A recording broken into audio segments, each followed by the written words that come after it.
Tomorrow marks the start of the 2024 NBA season. So, what we want to do today, we want to talk about the history that's going to mark, but we also want to dive into some free agency predictions. Bakari is joining the show. Without further ado, let's get into it.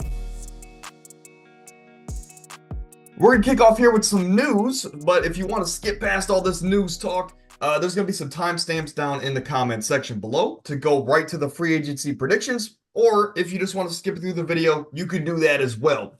But Bakari, welcome to the show. How you doing here on this Tuesday morning?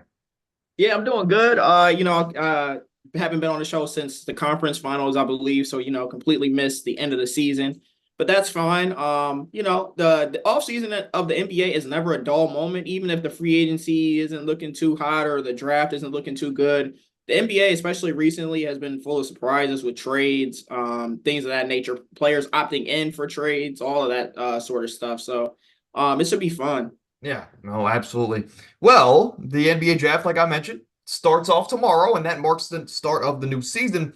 The Atlanta Hawks have the number one pick currently. And for the first time ever, Bakari, and I don't know when the NBA draft went to 2 nights officially, but it's always been a one night event. Well, that's what I was getting at. It's always been a one night event. Now it's going to be a 2 night event. What are your thoughts on that? Are you going to be tuning into both nights? Do you think that's going to bring in more viewership to the NBA draft?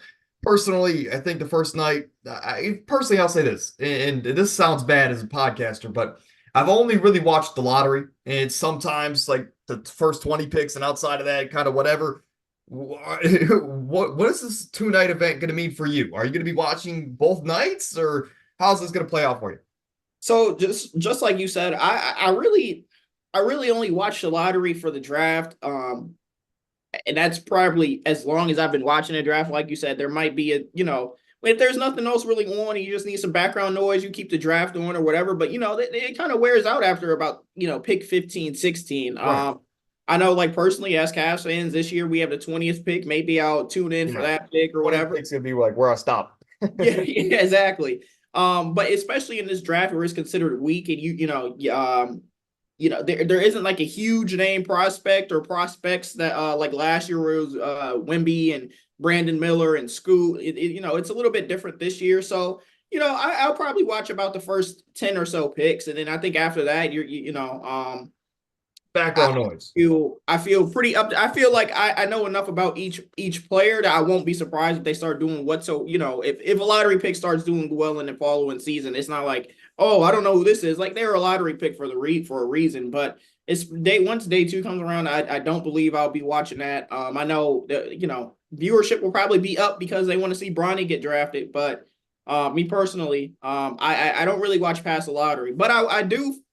I will to people out there. It's not like I don't know who's getting drafted. I actually watched live Kelly Oubre get drafted, and Kelly Oubre was one of those players. I was like, oh man, his highlights from Kansas are actually looking pretty crazy when he was on the Wizards. So like I'll watch like a few players get drafted, and then like a few years later, I'm like, man, it's crazy. I watch like pick 14 or 15, and this player's still in the league or whatever. But yeah. No, I mean, there's nothing that holds the weight of the NFL draft, and that's coming from NBA fans But the NFL draft, I'll sit there and I will watch personally. That's something that I'm invested in. I watch, the first 4 rounds of the draft, maybe even round 5, right? But the NBA draft is like, the lottery. After that's kind of whatever. But the Atlanta Hawks, of course, they have the number one pick. Whether it's going to be Risache is how I've heard you pronounce it, or whether it's going to be a guy like Alex Sarr. They are interested, of course, for a big man, and they need it there next to a Clint Capella double O. Of course, didn't work out the way we thought he would.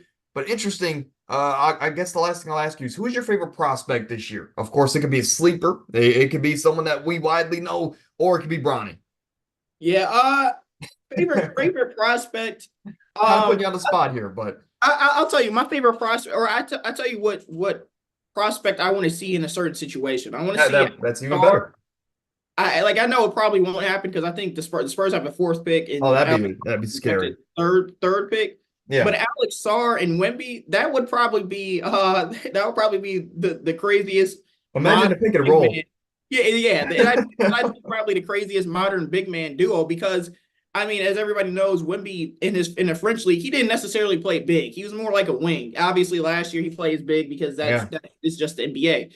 Alex Sarr played wing. Like he didn't play big. And I saw a lot of people like, oh well, his stats weren't good in the French league. I'm like, well, he was playing against pros, so it's like this will technically be his second year. Yeah, albeit it'll be the best pros in the world. But I think these like some of these prospects that are coming from these other professional leagues, I think they'll be better. Like especially Alex Sarr, he has a tool set to kind of have like a maybe not as crazy as a rookie year as Wimpy when Wimpy could have won Depoy and all that other stuff, Right.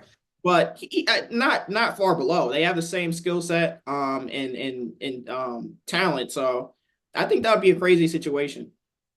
Free agency is also on the horizon, and we've seen some extensions so far. Of course, this year, a little bit different than it's ever been. Once the NBA Finals ended, teams were allowed to talk to their free agents that, of course, are restricted free agents or were on their team the year before. They were able to talk to their free agents and offer them potential extensions. Now, the three biggest names that have gotten extensions so far, guys like Pascal Siakam, Malik Monk is staying in Sacramento. He's probably the most shocking out of these three, but also Scotty Barnes. All three guys got big contracts to stay with their teams. My only question here is, what is your favorite signing out of those three? Of course, Pascal got traded to Indiana for a little bit of a bigger trade package. He gets extended after a great playoff run. Malik, of course, was maybe the sixth man of the year, depending on who you ask. And Scotty Barnes, of course, stays in Toronto. What's your favorite there out of those three? Um, I feel like the Scotty one was everybody pretty much saw coming. He was an all-star third year player. Mhm. He is that cornerstone of that franchise. My favorite, I guess, if I had to go by like team urgency and team needs, it's definitely going to probably be Pascal. If the Pacers don't trade for Pascal this following season, they probably risk falling all the way into the play-in, and then even then, they might not even make the playoffs. Right. Pascal is the person who Pascal and before Ben Mathurin get hurt, they were keeping the team afloat really when Tyrese was going when he was missing games And and yeah. going on that really bad slump pretty much from January to the end of the season.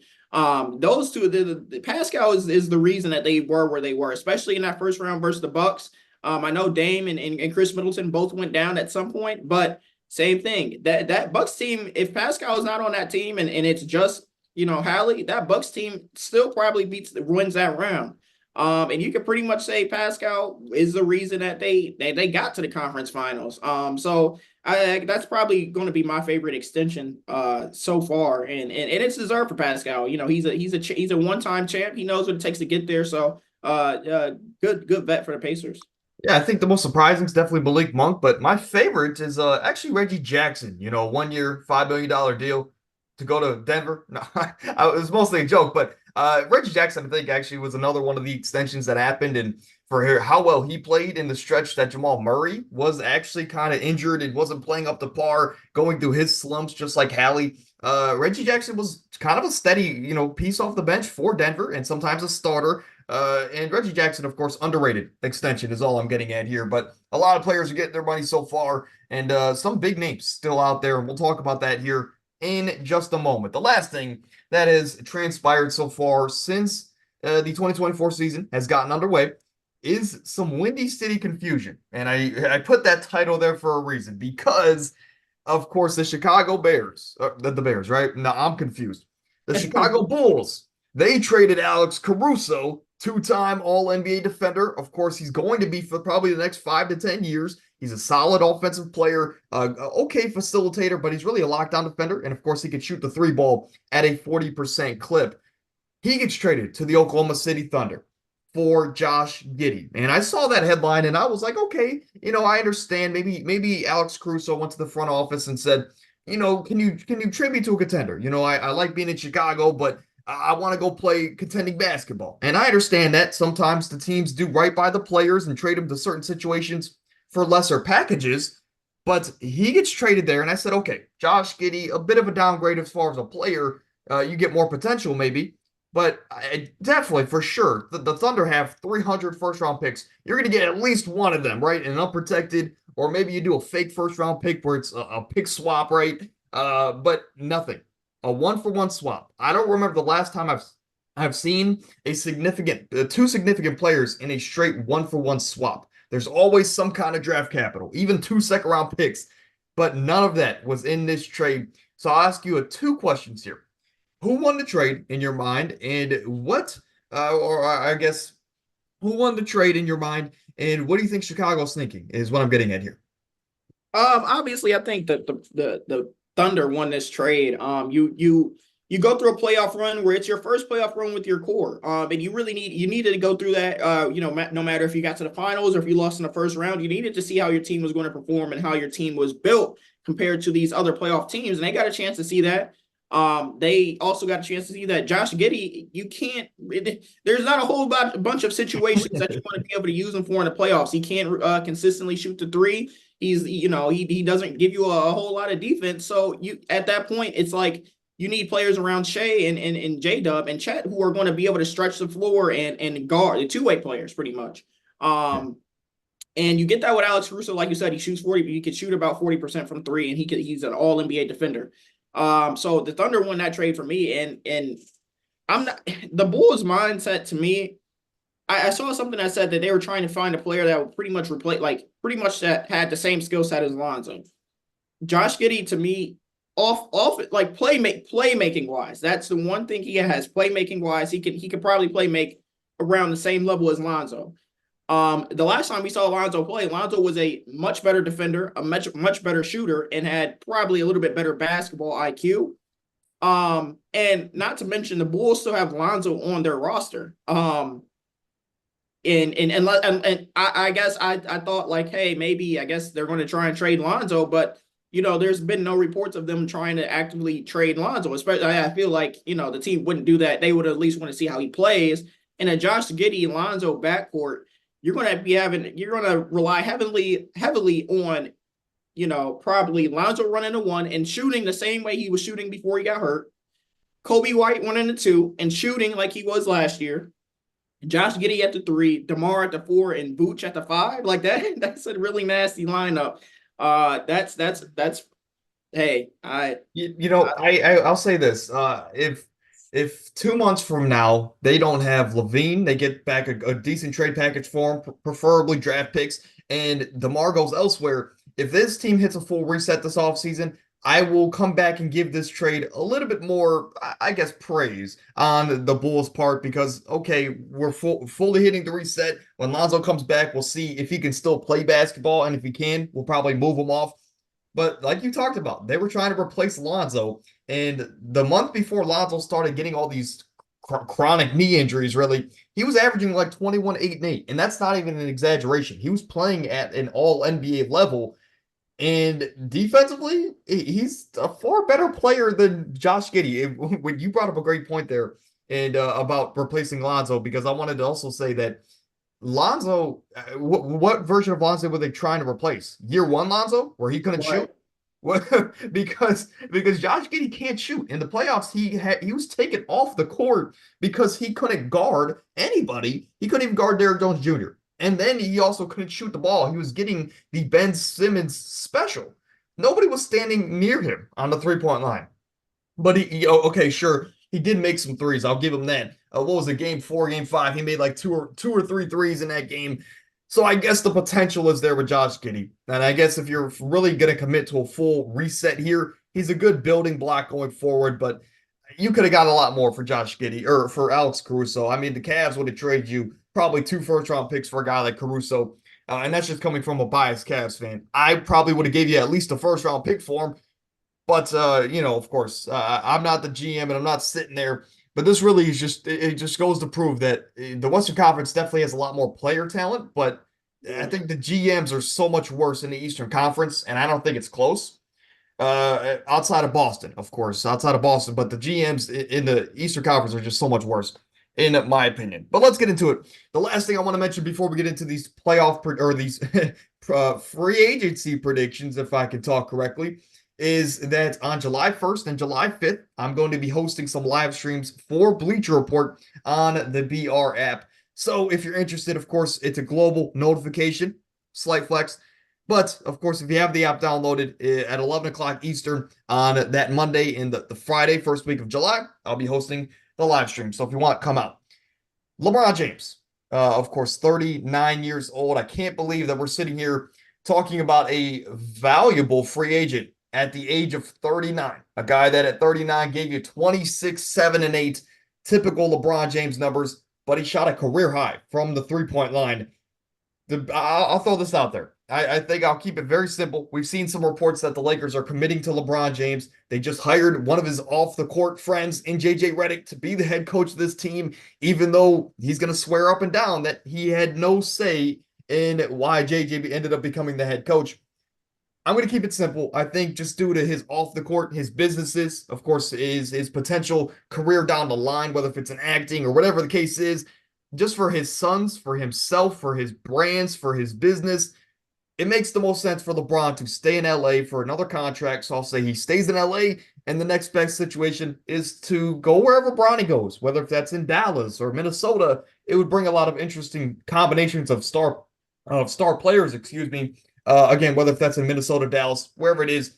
Those are my two predictions. But your thoughts about LeBron, and where would you like to see him go outside of Cleveland? So yeah, I think for LeBron, I think the best choice is obviously the Lakers, because it doesn't make a whole lot of sense to go to another team at this point, because what do you really want to contribute to a team that's almost there or whatever the case may be? You kind of have to, when you get a player like LeBron, you kind of have to build your team around LeBron, or at least have a play style that's similar to how he wants to play. And I don't think a lot of teams are going to be willing to do that at 39. And I guess if he doesn't go to the Lakers, the next best choice to me would probably be, it's going to sound crazy, but the Phoenix Suns, they have the second most interest in Bronny. So it's very possible if Bronny is not on the Lakers, he's going to be on the Phoenix Suns, and you're going to a team with Kevin Durant, Devin Booker, Bradley Beal. LeBron is at the point in his career where if he was to go to a team like that and Bronny's there, LeBron is more than capable of playing point guard for that team. I think LeBron can play, can be that point guard that Phoenix is missing so heavily. And at this point in his career, he'll probably flourish and just average about 22 and 12. I think that it's not out of the ordinary to see. Like, I don't think anybody would be surprised if he went to the Suns and played that role just how they envisioned somebody playing that. So that'd probably be my runner-up to the Lakers. Yeah, no, I mean, that fixes a lot of their problems, at least as far as facilitation. Now, I worry about that defense. In that case, I would like to see Bradley Beal sacrifice a little bit, maybe run the second unit, because if they have LeBron, Beal, Booker, Durant, and then Nurkic, there's no defense in that starting lineup. So yeah. At least not great defense. So, I'd like to see Bradley Beal probably sacrifice a little bit in that case. But, I mean, coincidentally, he plays with Durant and he plays with Booker this summer. Maybe, of course, that is where some tampering happens. But I guess the last thing I'll ask you about LeBron, of course, the year that we were born, or at least myself, in my entire lifetime, and the majority of yours, LeBron has been on the top of the league. And he's been a perennial top 10 player for the first couple of years. But outside of that, he's been a top 1 player, really, for 95% of his NBA career. This is a guy that has been the face of the league since we've started watching. I guess I'll ask you, how many more years do you see LeBron having left in the tank? Because he's going into his last Olympics. I think we're safe. We can say that, right? Going into his last Olympics, this team is going to win gold. And if this team wins gold, how much longer do you see LeBron having left? Is next year's last year? Do you think he plays this 3-year massive contract out with the Lakers? Your thoughts? He does not play out the contract that he gets from the Lakers. If Team USA wins gold, like they probably should, this upcoming season, I think, will be his last season. LeBron has stated he doesn't want a farewell tour, but LeBron has also said he loves getting his flowers. So he's definitely going to announce when he's going to retire. He's going to take that farewell tour, whether he announces it right after the Olympics, or if he announces it like that first week of the season, or whatever the case may be. The only way I think he plays 2 years is if, say he doesn't announce when he's going to retire, right? Maybe the Lakers draft Bronny and it gives him like an extra added piece of joy. Oh, I'm coming off of a Olympic gold medal. My son is playing on my team. I could do this 1 more year. Maybe he'll say, oh, my body can hold up 1 more year, but 2 years max. I really, and 2 years to me is a stretch. I think this upcoming season will be his last season, especially if the summer goes the way that, Team USA hopes it goes. Yeah, I mean, what else can he do outside of winning two NBA finals, which at this point I don't see is viable to happen. Now, an icon in the sports media business, Colin Cowherd, of course, we all know him. he brought up a really good point. I want to say over a year ago at this point, but he brought up a really good point about LeBron's retirement. He said, watch out for when he starts playing those road games in Charlotte, in Detroit, in Memphis, in these cities that are not very, I guess eye-catching, right? But these games, watch when he starts playing every single road game, because that's probably a great indication of when he's ready to hang it up. Playing these games in, they are like, why is he playing a 15-win Charlotte team late in the season on the road? That's probably his way of saying, this is my last time I'm going to play in Charlotte in my career. Watch out for indications like that. Watch how hard he goes after the, Olympic MVP. Watch how hard he goes after that stuff. I think we're going to get some indications along the way. To me, though, I would rather him skip out on some of those games in Charlotte and, of course, go after that 5th ring to become the undisputed GOAT in some people's eyes. But again, I just want to see some of those indications, or at least I'm hoping that we don't get to see him. I hope LeBron plays another 10 years at this elite level, but all good things come to an end, right? And I can agree with you. I think last year or next year's probably his last year. Paul George, we can move through these next couple quicker, right, than LeBron James, but LeBron deserves his flowers. Paul George, maybe your favorite player of all time. If not, he's top 3. Yes. Still, last season, gave you about 22 and a half, 5 rebounds, 3.5 assists. Still played great defense, if I'm not mistaken. He was an all-NBA defender. If not, he was really close. I think he was really close. But still, great efficiency from the floor. And there's been a lot of reports about Paul George. I think he's the biggest name that we've had the most noise about this offseason outside of LeBron James. And every single week, it's, okay, he's staying in LA with Kawhi. He's backing Kawhi Leonard and his health, and he's defending Kawhi in his podcast. The next week, it's, well, now he's going to go join Joel Embiid. And then the next week, it's a different team. Maybe he goes to OKC. There's been a lot of noise and rumblings about Paul George, but I'm going to keep it simple. I think his 2 best destinations are clear. I think it's the Clippers or the Sixers. To me, the only reason I would say maybe the Clippers, he stays in LA. Of course, better weather. He still has a top 2 coach in the league. Still has Kawhi Leonard. Still has a great cast around him. A lot of continuity there. But if he goes to Philly, I think there's going to be a lot more pressure on him if he goes to Philly. You go to Philly with Joel Embiid, a guy who can't stay healthy when it matters most. Now, sure, I think that it pushes Philly, it gives them a really great argument to beat the Boston Celtics, because as we've seen, you need a dominant big man, a guy like Giannis, Jokic, or Joel to beat the Celtics in a 7-game series, or at least this rendition of the Celtics, if I could talk correctly. I think that'd be an interesting dynamic, Tyrese Maxey, Paul George, and Joel. But if he doesn't want to go to the Eastern Conference, I think staying in LA is probably his best bet. But your thoughts here about his last big contract? Yeah, so like you said, I was just watching yesterday where he was like, yeah, in my next team, I just want to go to a team that plays basketball right. We don't necessarily have to be competing for a chip or whatever the case may be, which is odd coming from a player who still has probably an all-star or 2 left in his career. He's just coming off of an all-star. He could bring a lot of value to any team to go to a championship run. And I think he understands that. But I think that, I think those him sticking up for Kawhi and knowing that Kawhi wants to play, I think it frustrates him a lot of the times, because you go back to 2021, they get all the way to the conference finals and lose to 6 in a Phoenix Suns team, where if they have Kawhi, they're probably, it probably still goes about 6, but at 5 at least. Like it doesn't go that far. I think that's the series they could have won. The next year, they were both hurt. They didn't even the bubble year, they went to the Western Conference Finals. Yeah, and it blew that lead, and we all know that. But and then you come into this year where they get James semifinals. Harden. But yeah, go ahead. Sorry. They get James Harden, and you have a team that through most of the regular season, especially during that stretch where it really mattered most, from like December to about February, they were a team on fire. Then I think Paul George actually missed some time. Then they all ended up kind of missing some time, and then next thing you know, Kawhi pretty much finishes the season, and then it's like, oh, he's going to miss all. He hit the game requirement. He's going to miss the rest of the season. And then it's like, okay, well, he should be back for the playoffs, right? No, he's not going to be back. He tried to play a game, and they lost that game that he played. And I think Paul George is just frustrated because they built this Clippers team for Kawhi, but more often than not, Paul George has been the head of the snake on that team. And I think he honestly would want to go to a team where I think Philly is probably his best choice. Because I think when you go to Philly, everybody knows it's Joel Embiid's team, just like everybody knows it's Kawhi's team. But I think Absolutely. Joel Embiid will come back this next season with something to prove. Just the way he finished the season, the way he did it in the playoffs. He's playing for Team USA.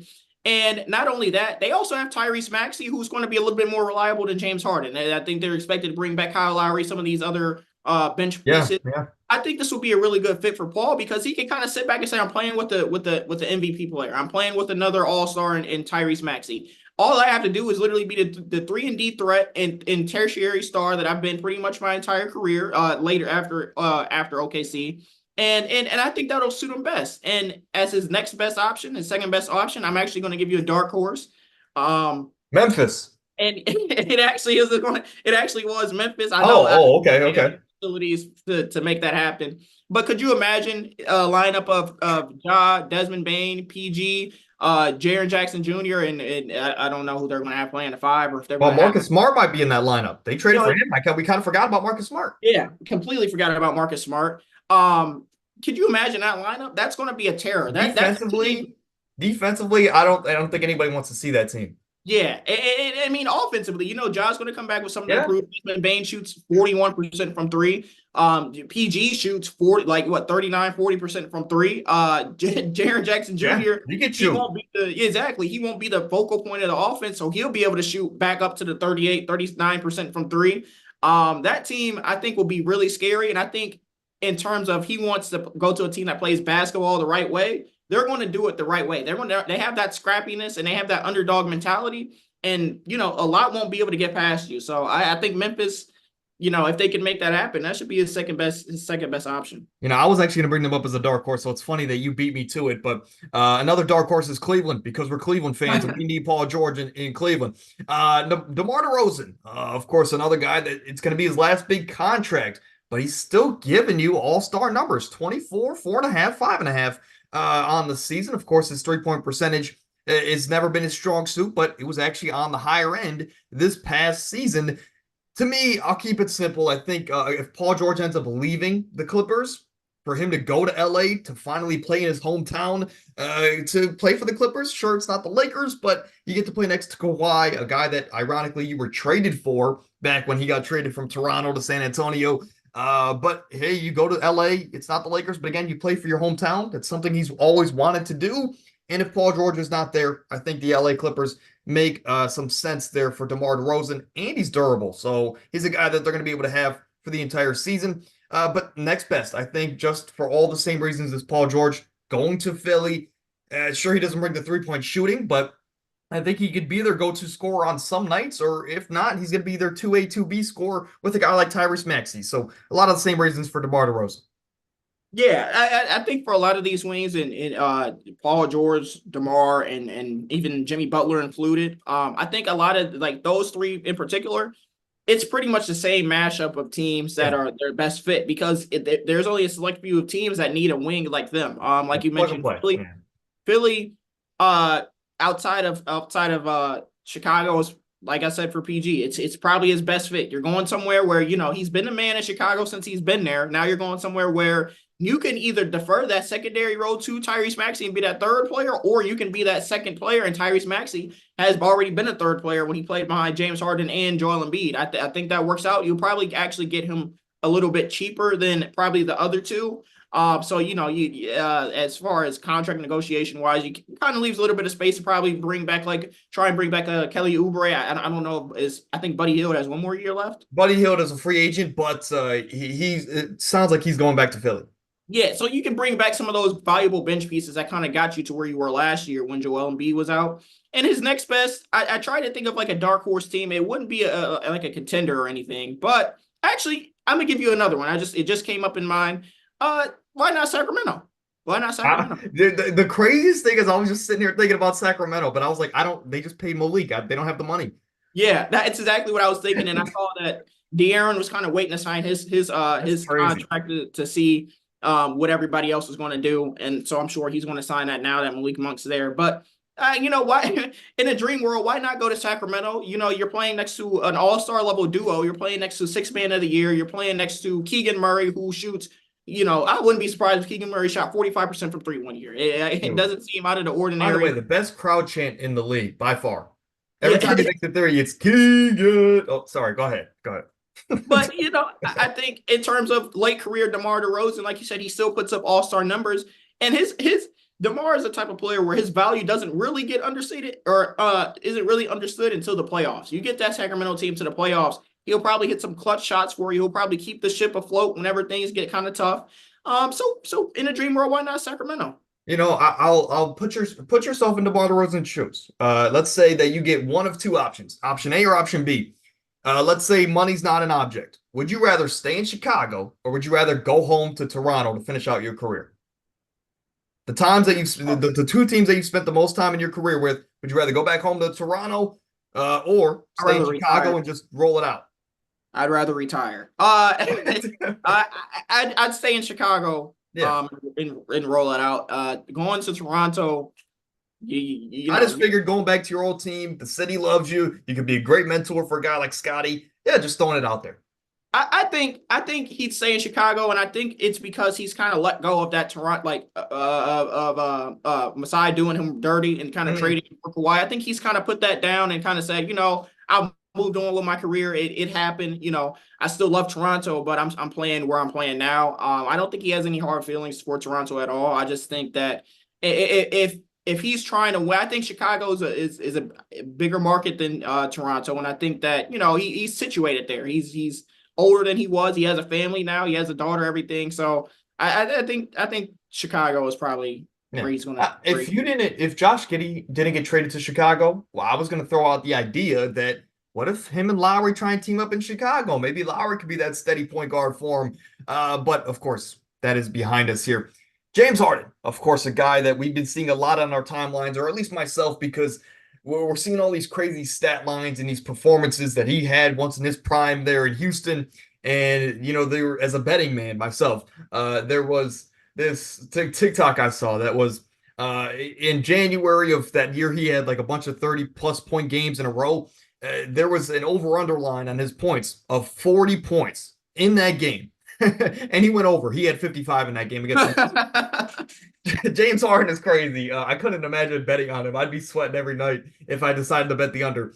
But, I mean, hey, year one with the Clippers last year, 16 and a half points. He averaged 8.5 assists. Really, really good numbers to be a tertiary guy and a guy that really took a step back offensively as far as aggressiveness this year, getting guys the ball, setting Norman Powell and all these secondary shooters up. I think he played a really underrated role in this Los Angeles Clippers offense. But I mean, he still caught a lot of flack because he was expected to automatically turn on the switch to be 2019 prime James Harden and to get this team over the Mavericks in the first round of the playoffs. That's not what he was brought there to do. The guy that was supposed to take them over the top, well, he played one game and he was really a detriment to his team in Kawhi Leonard more so than a help. But I've got two interesting situations here for you. For one, the LA Clippers, of course, I keep throwing their name out here because it's a good team. And if Kawhi's healthy, they're ready to compete. But I think really, what he was able to do last year to set a lot of people up to kind of, I guess, play a different brand of James Harden basketball. I think he played a really, again, underrated role in LA last year. And I think if he returns to this team, whether if it's Kawhi Leonard or if they go out and get another star, I think he could be that steady point guard for them in Los Angeles. But another thing is the Phoenix Suns. They need facilitating. Of course, he's good friends with Kevin Durant. One time they teamed up, didn't work because of injuries. What if they do it again? Kevin Durant loves to name chase. They don't like to, include fit at all. So why not have James Harden go to Phoenix? He could be the facilitator. Now, if this happens, Bradley Beal's going to have to sacrifice. He's going to have to come off the bench. But you can have a lineup of James Harden, Devin Booker. Let's just say Royce O'Neal comes back for some defense. You have Kevin Durant, Nurkic, and Bradley Beal off the bench. It's a different look. And of course, James Harden returns closer to home there in Arizona where he played his college ball. Your thoughts about him, his season, his future, and where would you like to see him go? Yeah, so I actually really like the Suns there because that was actually a team that I was thinking about. Just like previously stated, they obviously need a facilitator. If James Harden has shown anything since he left, or since he's gotten to the Nets when Kyrie was out, it's that he can facilitate the ball with among the best of them in the league. Obviously, he led the league in assists about a year or two ago. So he can still do that. And like you said, playing that third role, his stats were like you couldn't ask for more out of a third role player. Yeah.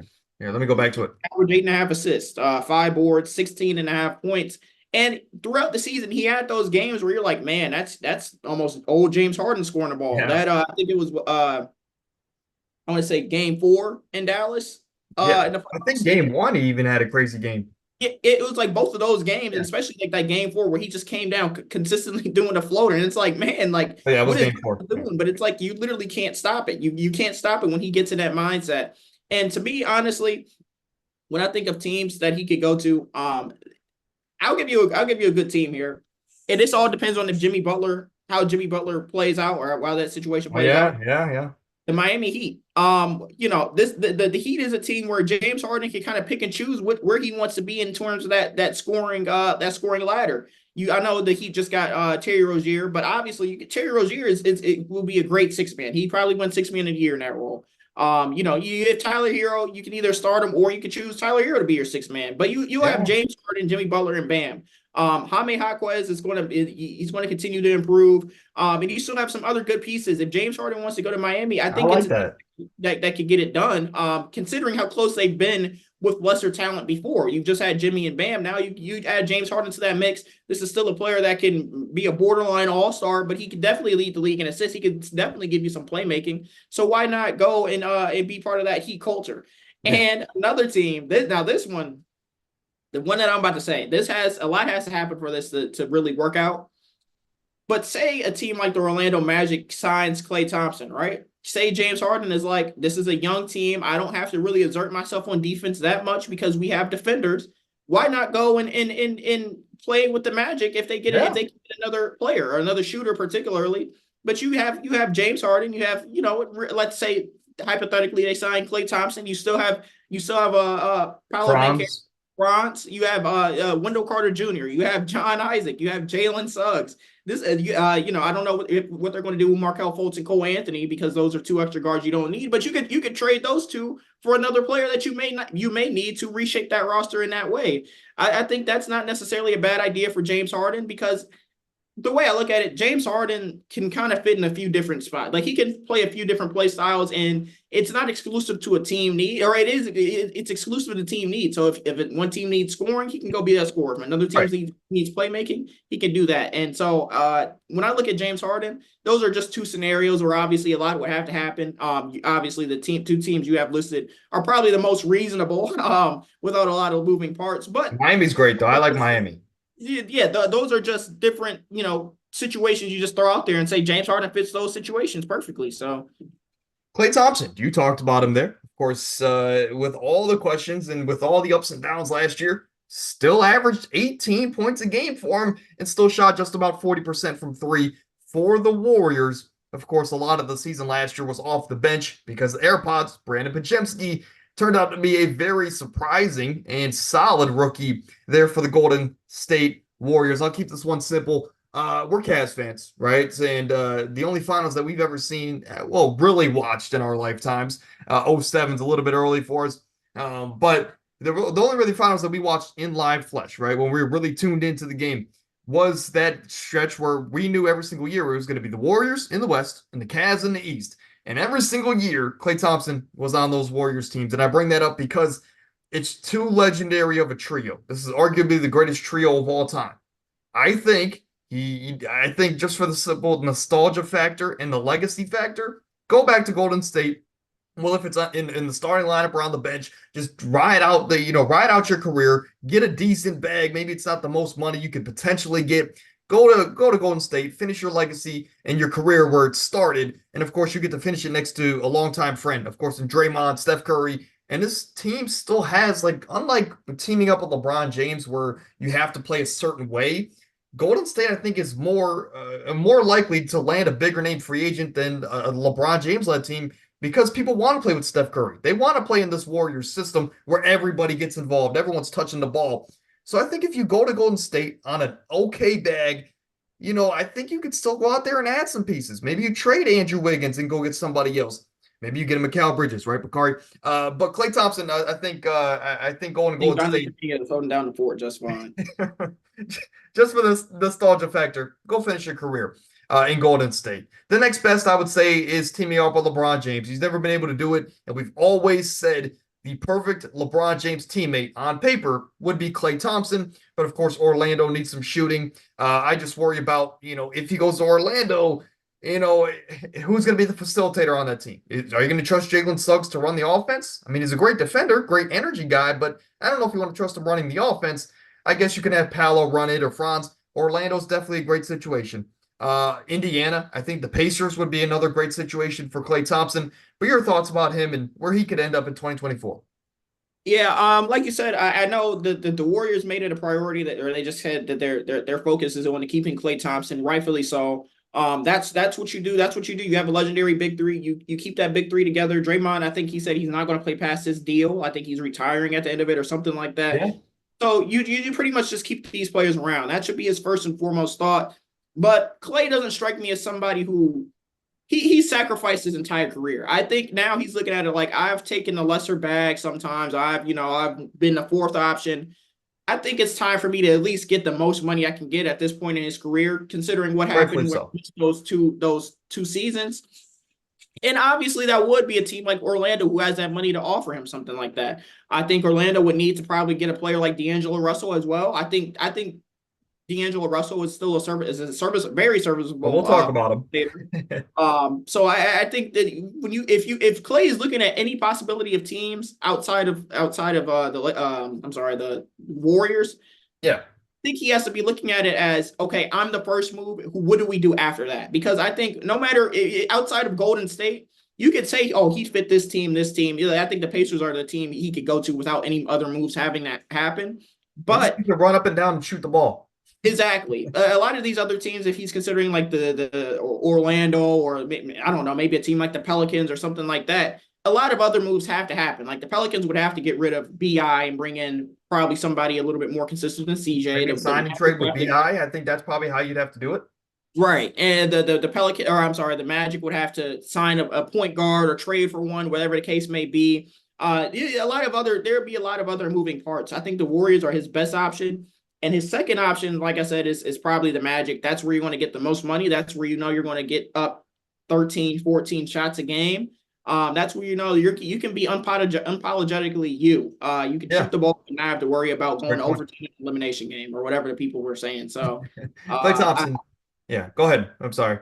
No, I was just that. I think those are the two best spots. And really, when I look at it, it's like Warriors are probably right here on his list, and then it's like down here is like the Magic, and that's his second option. So. Yeah, no, again, this is a guy that's probably going to have a statue made. He's going to have his jersey retired, no doubt about it. The nostalgia, again, I'm a Cavs fan, and we're salty that they faced us all those years. But I think this is, I hope that this big three retires all of them in the same year. I hope Draymond, Steph, and Klay all retire the same year, so they all go into the same Hall of Fame class. But again, that's just a little, that's how legendary that trio has been. Let's talk about some big men, though. There's not a lot of big men out there, no pun intended. Not a lot of quality big men out there, I'll say that. We have Nick Claxton, Hartenstein, and Jonas Valanciunas. Those are really the big three names out there this free agency. So that makes Nick Claxton's value to me that much more going into this offseason. He still gave you a double-double last season, still gave you 12 points, 10 rebounds, 2 blocks a game, and shot efficiently from the field. I think he actually led the league in field goal percentage. I'm going to throw out a curveball here. Of course, I think staying in Brooklyn strictly for the bag factor, just getting the most amount of money possible. You're still young. You're only entering the prime of your career. Just get your money, and then you can always be traded later. But I think if he doesn't want to stay in Brooklyn, where they're not going to be more than a play-in team, why not the Thunder? You continue, the Thunder have some money to spend before they have to pay guys like J-Dub and of course, Chet Holmgren down the line. Chet, naturally, to me, is a 4. So why not go out there, go to the Thunder? You can have a lineup with Shea, Caruso, J-Dub, Chet, and Claxton. Or you can, of course, mix in other guys like Isaiah Joe or some other guys off the bench. I think that could be an interesting fit. But your thoughts about Nick Claxton? I think the Pelicans are a team he should look at. They've needed a team. I think if Valanciunas leaves, I think Nick Claxton can really do. I think he's a better defender than Valanciunas was, and I think sometimes when you looked at it, he wasn't nearly as like Valanciunas. If there wasn't a big man in that game, you really couldn't play him because he can't guard any other positions. Nick Claxton can at least guard, I'd safely say 3 through 5. So Yeah. it gives you a little bit more versatility there. It gives you a lot better interior defense. Zion doesn't have to do nearly as much on that defensive side of the ball, especially he could be a help defender, and I think that'll see his defensive career take off a little bit more. And talk about Zion. And another team that I'd look at is there's actually a couple of teams I look at. Yeah. The Spurs next to Wemby. Wemby, That would be crazy. you take that focus off of Wemby of playing. It like Wemby would be probably, we saw what he did as a defender this year. Imagine if he was doing all of that from the help side. I think that he averages another steal and a half. I think he averages another block and a half, added on to what he averaged this year if he's that help side defender. He doesn't have to worry about rebounds as much, even though he's 7'10", he's going to get boards. And then, obviously this is just a dark horse team that wouldn't be on those first two. I think the Pelicans and the Spurs are teams you should look at. But maybe Memphis. We talked about it. Memphis. Throw him next to, make him the 5 next to Jaren Jackson Jr. You still have you're gonna have Desmond Bane. I think Vince Williams is running their 3. You have Marcus Smart and whoever the case may be off the bench. Luke Kennard. Luke Kennard. I mean, you're going to have a solid team, and I think that Jaren Jackson Jr. was at his best when Steven Adams was there and healthy. That's what allowed him to win that Defensive Player of the Year, because he could come and be that help side defender. You're going to have 2 elite shot blockers right next to each other. And we talked about it with if Paul George went to that Grizzlies team, Nick Claxton holding down that interior with Jaren Jackson Jr. And they're both switchable bigs. They can both guard safely 3 through 5. I think that'd be a nightmare defensively for a lot of teams. What I got out of that spiel from you was that if the Spurs can get Risache, Wemby, and then they can sign Claxton as well, basically they just need to have 3 defenders on the court is what I'm getting at. Regardless, this, like you talked about, this is a guy that can go a lot of places.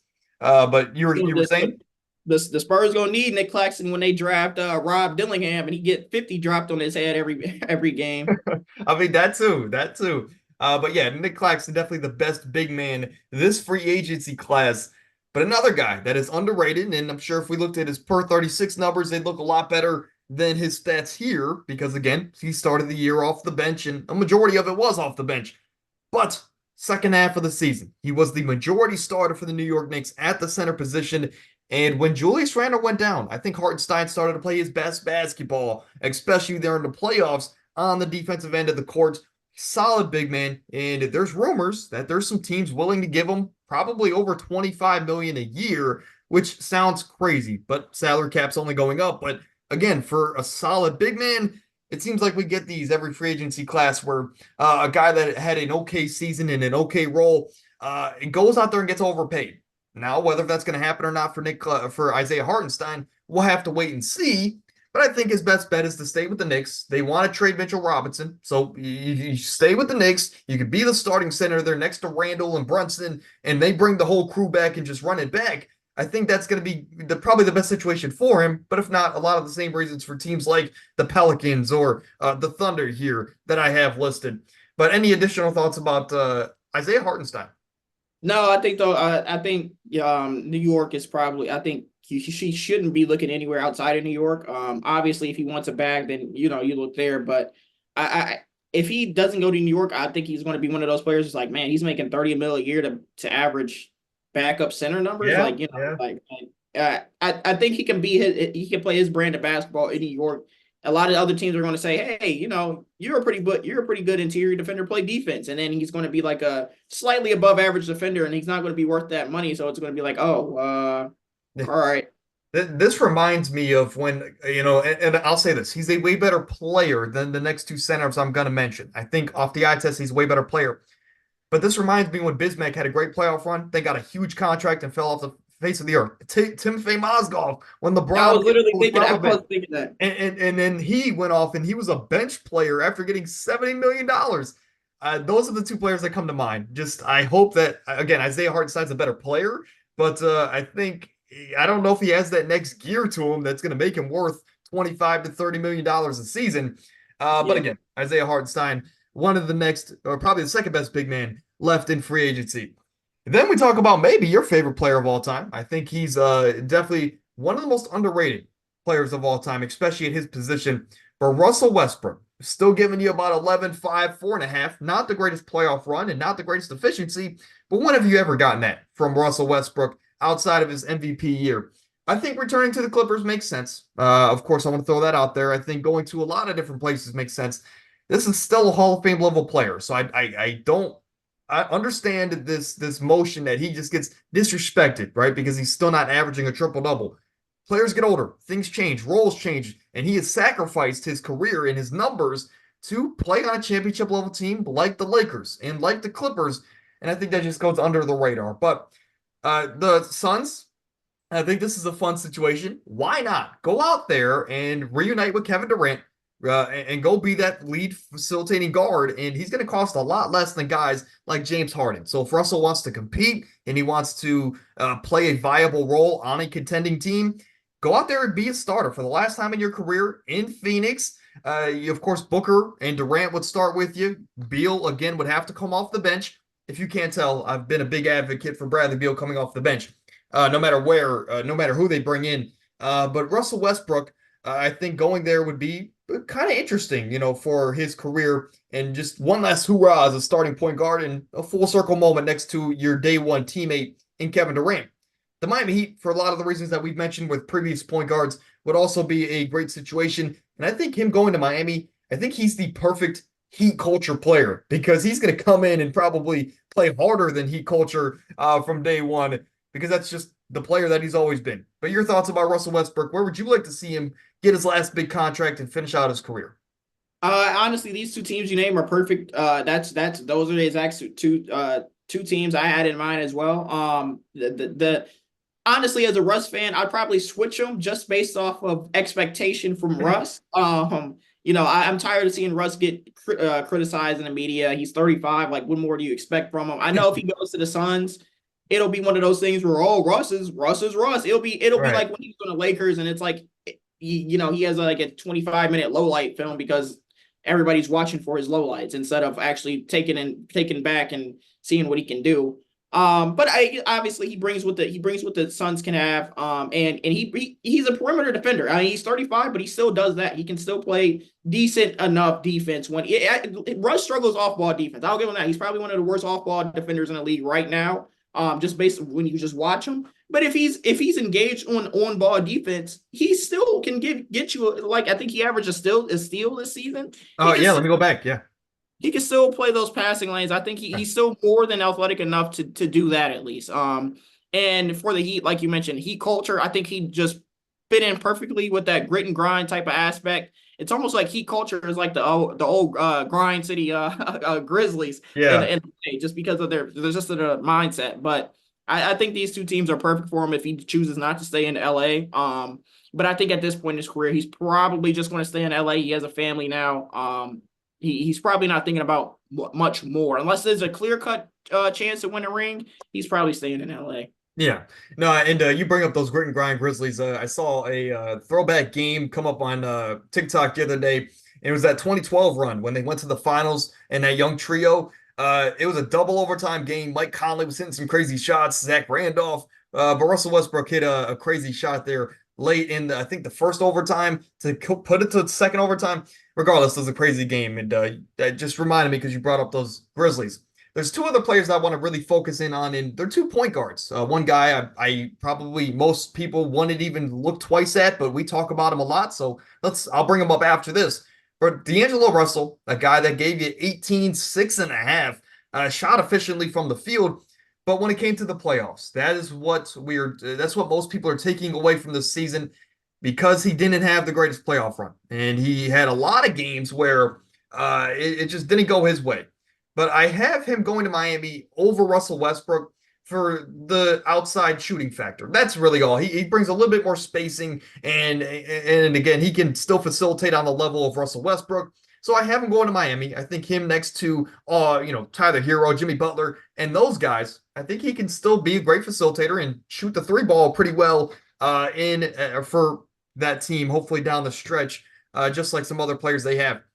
Orlando, I think, would be a nice situation for him. Of course, maybe the Clippers. if he wants to go back to LA. But I think kind of the Lakers are out of the window at this moment in time. Who knows? Some things change with the addition of JJ Redick. But your thoughts about D'Lo? Yeah, D'Lo, like you said, he had a really good season considering the fact that if you remember, he kind of got like benched halfway through the season, or he wasn't getting as much playing time, and he still averaged 18 and 6.5. He shot 38% from three. Obviously, any team is going to like that. And playoff wise, yeah, he had I think it was two really bad games, and Yeah, he it had was two games where he two was like really 0 good for 10. games. Yeah. Yeah, he had to. Like he followed that really I think that scoreless or that 0 for 10 game up with I think he had what like 8 threes or something in that next Yeah. game and they lost. Then he had a bad game 3, then he had a good game 4, then he had a bad game 5. So it just kind of went like that. I think D'Angelo Russell was still a valuable player. I think if you put him on a team like this wouldn't happen, but if you put him on like a team like the Wizards or something where he has nothing to lose, I think he I think he goes crazy like we saw Chris Sapps do a couple of years ago. And we saw Kuz been doing ever since then. But a team I really want to see him on is the Orlando Magic. I think the Magic are a very favorable destination, especially for players who are trying to prove that they still have that it factor in the league. D'Angelo Russell is only 28, so he's still in his prime. I think he brings a lot for that Magic team. And you not only that, you still have Markelle Fultz and Cole Anthony or Markelle Fultz and Jalen Suggs, whatever the case may They be. obviously don't trust to start those guys. Exactly. I was my point was I want to get to Markelle Fultz and Cole Anthony could be traded for another player that fits that Magic team a little bit better. And that Magic team took the Cavs to 7 games. I know we didn't have Jared Allen for like the last 2, and Donovan Mitchell. He had to do a lot of carrying, And we but had PG. yeah, yeah, exactly. He had Darius Garland. But this is a Magic team where in the near future, especially if you sign D'Angelo, say you sign him to like a 3+1. By that third year, you're looking at a team that could probably make a conference finals run if Paolo develops, if France develops how they're supposed to. This is going to be a very scary team. And his next best option, I honestly, it sounds out of the ordinary, sounds crazy. But what about the Pelicans? I know they still have CJ and B. Yeah. Trade BI. I think it's inevitable that they're going to trade BI. I think that's everything everybody's talking about is BI is probably not going to be on that team next year. I think if you put him on the Pelicans and he, his scoring will probably go up. He doesn't have to play behind LeBron and AD. D'Lo, like we were talking about James Harden playing behind Kawhi and Russ. D'Lo had better numbers playing behind LeBron and AD, which is crazy. Yeah.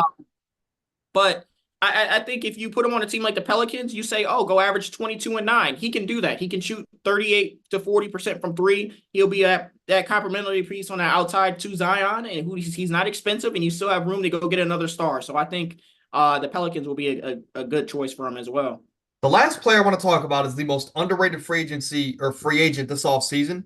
It could be an overreaction, but I think he's the most underrated free agent. Tyus Jones, a guy that was a bench piece for the Washington Wizards, but still gave them 12 and 7 off the bench. And he almost shot 50, 40, 90 from the field. This is a guy, Tyus Jones, that I can come out here and I can say, you could put him on every single team, and he's going to be a viable role player. I think he could legitimately fit on any single team in any single scheme. So I'm going to go out there and just pick my favorites. The Magic, of course, for all the reasons that we've mentioned prior. But I have the Spurs for the simple fact that this is a guy that can go out there and get his bag, and he could be that much-needed facilitator for a guy like Victor Wembanyama and whatever other rookie that they bring in. I think it's just a good piece. He could be a great facilitator for Devin Vassell. Of course, Jeremy Sohan for the offense, I guess, that he brings. But I think Tyus Jones is one of the most underrated free agents, and he could go pretty much anywhere. But where would you like to see him go? Phoenix. It's probably the first option I gave him. Phoenix. He's a facilitator first. He's a pass first point guard, and that's exactly what they need. Somebody who is going to defer to everybody, and then if he has to, he can still score. Obviously, averaging 12 and 7 off the bench is pretty crazy, and he shoots good from 3. And a backup team is why not the Cleveland? No, I'm playing. Dude, I was thinking, I was like, what if he's like our next rookie Rubio? I was thinking and I guess this was more so a couple of weeks back when it sounded like we were for sure going to trade DG or Jarrett. If Donovan was to sign that extension and you do trade DG for a wing, why not go get Tyus Jones? I think it makes perfect sense. But Tyus Jones with BI and D Mitch? Yeah. Hey, if that's the case. Exactly. And you still have Evan and and you trade Jarrett for Cat, they'd love to. And then we'll draft Bronny and bring in Braun too. Yeah, but I think his second best option, if it's not Phoenix, I like the Spurs honestly. Like you said, he brings that more facilitating. There's so many clips this past year from players just not giving Wemby the ball, and it's like his brother Trey Jones. There's that one possession where Trey Jones dribbled the entire shot Oh, clock, I and didn't then even mention, yeah, he could play with his brother.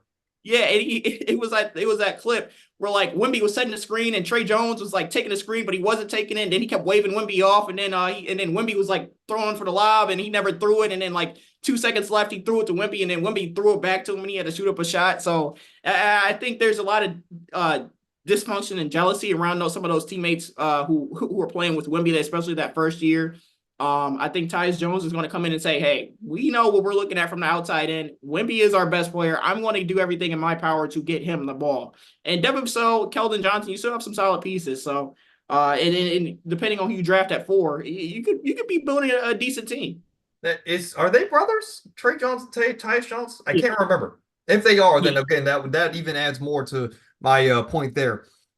But I want to talk about some trade targets. So we went through the 10 or so free agents there, but I want to talk about some guys that could be traded this offseason. Of course, Mikal Bridges, some teams he can go to, and you see the 6 different names here. The only guy that I would really, really want to bring up, I think the most underrated the most underrated player that could be traded this offseason is probably Lauri Markkanen, because I've been really high on him going to another place this offseason. But you could just pick a player and we could talk about it in all honesty. DeJounte Murray is an interesting player. Yeah. I think he's one of those players where it kind of looked like he wasn't as good as he really was in that situation in Atlanta, but that's just straight dysfunction. I think if a team trades for DeJounte, you're probably getting a third team All NBA type of player again, like he was in San Antonio. I honestly, going back to San Antonio, wouldn't necessarily be the worst thing ever. Obviously, you probably have to go through another year of losing, but after that, the sky's the limit when you have the young talent they have. Yeah. I think the Knicks would be a very interesting fit next to Jalen Brunson and Julius Randle. Even secondary score. Yeah, I think the Knicks would probably be the favorite to take down the Celtics after that. I like the way the Knicks match up with the Celtics on paper, just looking at the rosters right now anyway, but I think that definitely gives them a little bit of a boost. So now, if Trae Young gets traded, do you think that this guy can, as far as if Trae Young gets traded to, let's say, one of these 3 teams or the Spurs, if he gets traded to a different situation, do you think we'll, as the media, start to look at him again as a top 10 overall player? Because once upon a time, some people were arguing he's better than Damian Lillard. This is a guy that's competing for Steph Curry with the best point guard in the league after that one playoff run against the Knicks. Ever since then, well, let's just say it's gone downhill. Do you think if Trae Young gets traded, the narrative can change? That's my question. I think it can, because in that top 10, you have older players like Kevin Durant, LeBron, Steph, who aren't going to be in the league too much longer. But you also have the rival of guys like Anthony Edwards, Shai Gilgeous-Alexander. I'm trying to think. I don't know if Zion. Other guys, right? Yeah. Zion is probably going to raise up some lists, especially following this season if he can stay healthy. I think it'll be tough for him to regain it. And then you got to remember, Ja didn't play this year. You know, there's certain players who didn't play this year who it's like, when you really look at them, you still take them over Trae Young, especially kind of considering what Trae's limitations are, and those other players don't have that.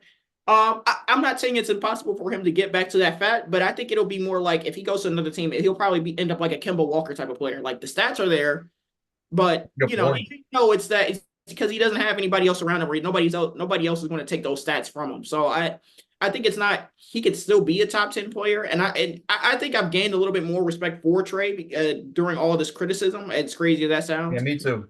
I don't think he's as bad as people are making it seem like, but the top 10, I think it's so crazy every year, and the arrival of younger players and everything like that. It just makes it hard for a player like Trae who mistimed himself with an injury. And you saw when he was on the court, the team was actually a little bit worse than when he was off the court. It's kind of hard. So yeah, no doubt about it. Last thing I'll say is Mikal Bridges come to Cleveland, and we'll gladly swap you for Darius Garland.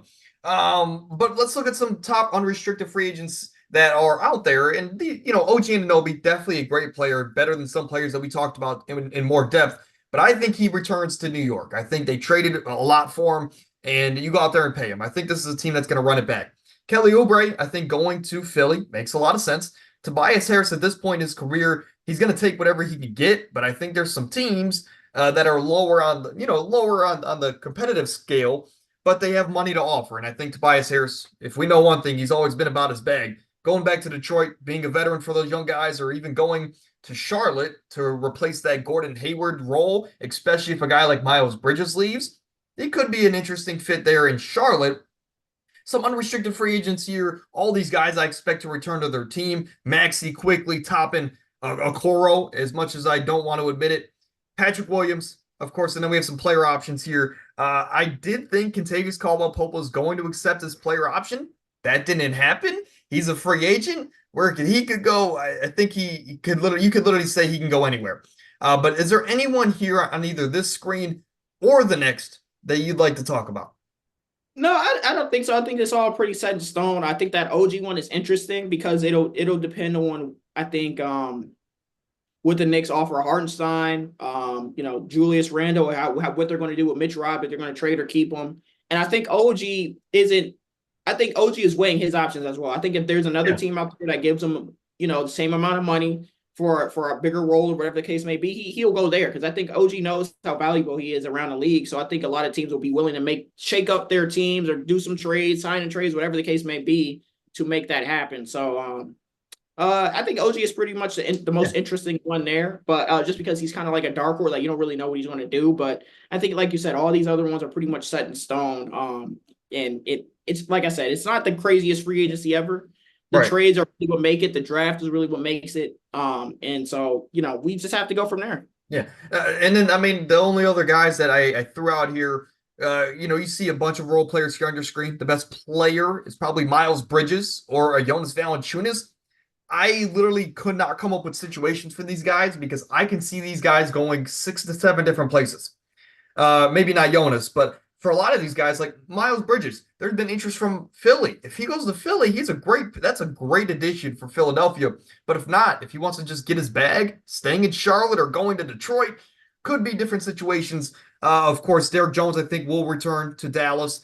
But outside of that, I could see a lot of these guys going a lot of different places. Is there any guy here that you'd like to see in a certain situation? Taurean Prince needs to go back to Minnesota. I'd like to see him in Cleveland as well. But that's it.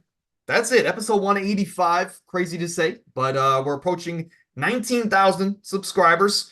So, of course, thank you guys at home for all the support. And the last thing I'll say is, again, first week of July 1st and July 5th at 11 a.m. Eastern, I'm going to be hosting free agent-based live streams on the Bleacher Report app. So if you're interested, come out. Of course, the more people come out, the better it looks on my part. But Bakari, any last thoughts before we get out of here? Of course, thank you for joining the show. Yeah, no, it's always fun being on. I try and be on as much as I can. So it's really fun. Seeing almost at 19K is crazy considering. Remember when I used to go to your house, we used to share the one microphone, and watching a Bleacher Report live streams is equally as crazy. So it's just crazy to see how fast the channel, like how fast it's grown in a small amount of, I guess, relative time. As much as I get flamed, I think it's a good time there in those BR. I don't know what I'm gonna have to do some faceless live streams there on BR. Regardless, that's gonna do it. I'll see you guys tomorrow for some fantasy football. On Thursday, Amir joins the show for some predictions. We'll see you guys then.